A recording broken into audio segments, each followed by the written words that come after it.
Baik, pemirsa, kita kembali di obrolan pagi, masih berbicara tentang NTT Fight DBD 2020.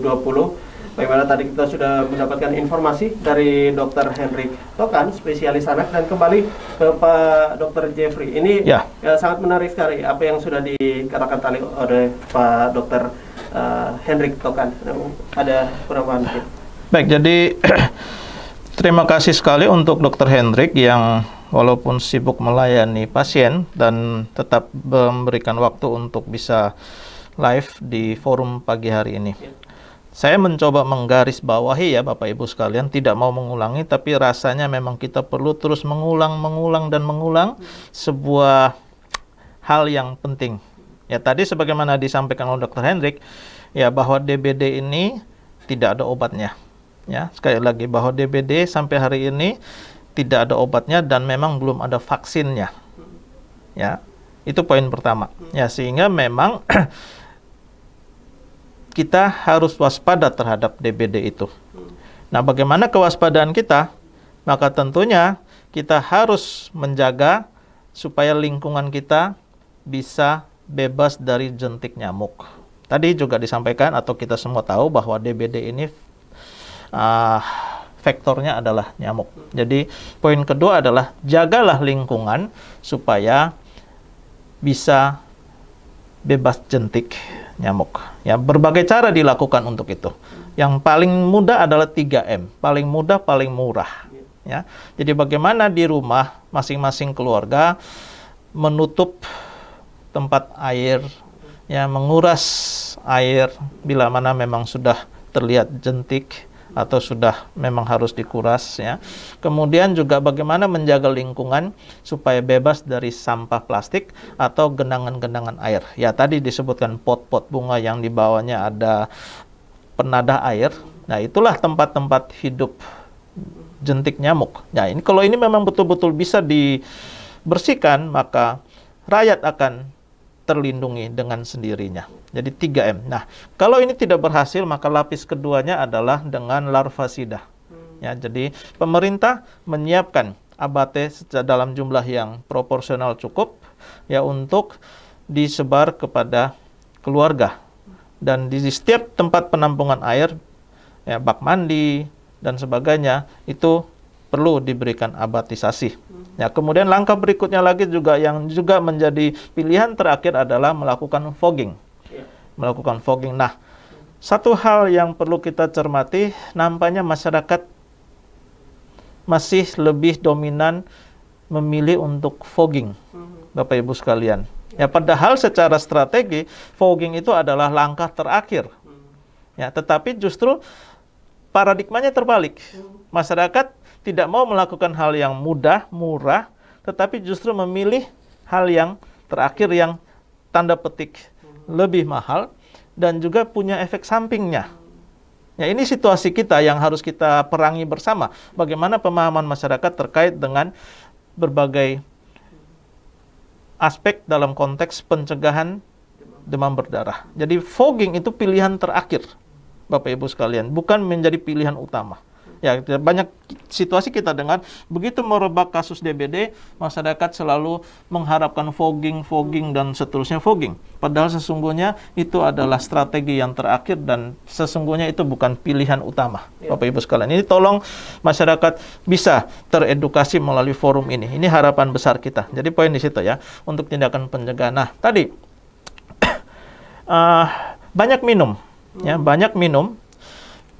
Saat seperti saat ini, ketika ada anggota keluarga yang demam, tiba-tiba demam, ya, maka harus diwaspadai bahwa ini adalah kemungkinan DBD. Jadi kewaspadaan kita harus tinggi. Sebagaimana tadi disampaikan, 2 hari setelahnya, apalagi kalau muncul ada tanda-tanda perdarahan, maka itu sudah menjadi lebih menjurus ke DBD. Maka harus segera dibawa ke fasilitas kesehatan. Ya, harus segera dibawa ke fasilitas kesehatan. Sebelumnya tentunya tadi diberikan banyak minum, ya, diberikan banyak minum, ya. Dan juga banyak yang terkecoh, Istilah di DBD itu ada kayak fase demam itu kayak pelana kuda. Jadi naik, turun, naik lagi.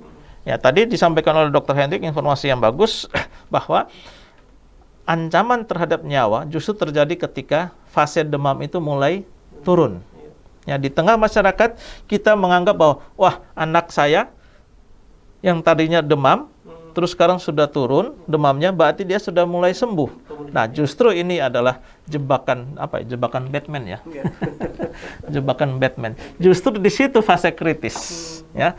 Di situ fase kritis. Ya. Dan memang dari data di Dinas Kesehatan, penyebab kematian pada penderita DBD itu adalah akibat keterlambatan untuk akses atau dibawa ke fasilitas kesehatan. Sehingga pada saat itu, atau dibawa pada saat sudah parah, sudah lebih dari 4 hari ke atas. Ya. Maka sampai di Vaskes menjadi sangat terbatas kemampuan fasilitas kesehatan untuk menolong. Ya, karena tadi memang belum ada obatnya. Oke. Baik, dan menyambung juga ini dibawa ke fasilitas kesehatan dengan keadaan sekarang ini. Ada masyarakat juga, ada yang istilahnya, waduh, takut. Ini ragu-ragu, takut dan lain sebagainya. Ini seperti apa? Ya, ini menjadi situasi yang dilematis pastinya ya. Di situasi yang dilematis bahwa di satu sisi ada COVID, Ya. di sisi lainnya ada demam berdarah, Bapak Ibu sekalian. Tetapi kita harus menghadapi situasi dilematis ini, ya. Ya, maka protokol kesehatan itu dijaga. Ya, di fasilitas kesehatan juga berupaya maksimal untuk mencegah penularan di Vaskes, penularan COVID tentunya, ya, sehingga memang ada protokol-protokol kesehatan yang wajib dijalankan di fasilitas kesehatan. Tujuannya semuanya itu baik untuk melindungi masyarakat. Nah, jadi ini dua jalur yang berbeda. Pastikan bahwa masyarakat tidak sampai menghindar ke Vaskes karena COVID. Ya, ini dua hal yang berbeda, ya. Tetapi kewaspadaan dini, menjaga diri itu tetap kita lakukan, tetapi mendatangi Vaskes itu adalah sebuah hal yang juga mutlak. Ya, jadi saya menghimbau pada forum ini, ya, bahwa fasilitas kesehatan sudah diupayakan agar tidak menjadi tempat penularan COVID. Ini perlu diyakini bersama. Walaupun memang tanda petik ada juga petugas kesehatan yang kemudian terkena dan sebagainya sebagaimana yang kita lihat. Tetapi itulah virus yang memang saya bilang itu operasi senyap. Tidak terlihat tetapi ada di antara kita. Baik. Ya. Oke. Baik, Pak Dr. Jeffrey, ini berkaitan dengan keadaan sekarang juga di mana penanganan lebih cepat dan tadi sudah disampaikan oleh Pak Dr. Jeffrey juga bagaimana kita menangani sehingga DBD itu tidak terjadi. Betul. Di lingkungan kita sendiri, Ya, siap. di dalam rumah. Nah, ini berkaitan dengan mendapatkan pertolongan juga selain dari minum air. Kebersihan lingkungan. Di saat itu juga bagaimana juga ini jurus ampuh juga yang memang bisa kita lakukan selain tujuan akhir fogging tadi. Nah, ini berkaitan dengan bubuk abate. Nah, masyarakat juga ada yang belum, artinya ini informasi mungkin ya, untuk mendapatkan abate itu. Ini mau kemana? Apakah ke kios atau kemana Pak Dokter? Baik, jadi terkait dengan abate secara program memang di semua level dinas kesehatan, provinsi sampai kabupaten itu memang selalu disiapkan, ya, selalu ada disiapkan dan didistribusikan melalui puskesmas terdekat. Ya, jadi bila mana masyarakat mengharapkan atau ingin mendapatkan abate bisa mendatangi puskesmas terdekat. Itu yang pertama, jalur program ya, program, dan itu memang pastinya ada. Ya, walaupun tanda petik mungkin jumlahnya cukup terbatas ya, karena tadi pengadaan bubuk abate ini juga sebuah preparat yang cukup mahal ya. Ya, tadi murahnya sih tadi PSN 3M tadi. Ya, tapi bila mana tidak maka abate, dan itu disiapkan melalui jalur puskesmas. Ya, bila mana masyarakat yang mampu, ya kita menganjurkan untuk mandiri. Ya, mandiri dalam artian bisa membeli di apotik atau toko obat, karena abate memang dijual bebas. Ya, dia karena logonya hijau, jadi abate itu dijual bebas. Bagi masyarakat, keluarga yang mampu, ya memang kita menganjurkan untuk secara mandiri bisa memproteksi dirinya tentunya, dan juga tentunya lingkungannya dengan membeli abate, kemudian menabur di tempat-tempat yang seperlunya. Seperti itu. Baik, oke.